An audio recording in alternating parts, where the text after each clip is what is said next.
यस्तो छ है साथीहरू झन्डै लड्यौँ। यहाँ देख्न सक्नुहुन्छ पोखरी। यहाँ चाहिँ पोखरी रहेछ, यो डाँडाको बिचमा यही हेर्न लागि यहाँ मानिसहरू आउने रहेछ।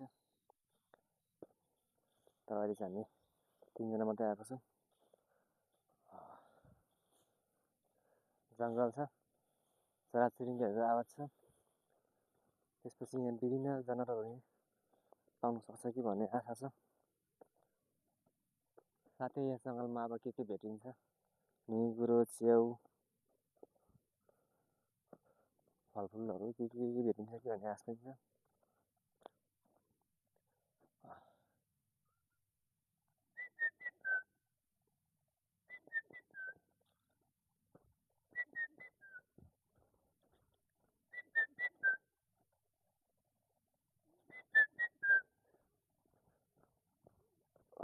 बाटो यस्तो छ।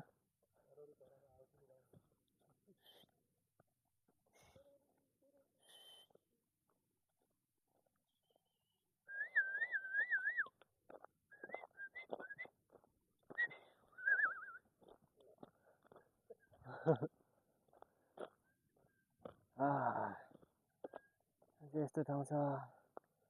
ओह, एकदमै घाम लागेको छ, गर्मी छ। खै साथी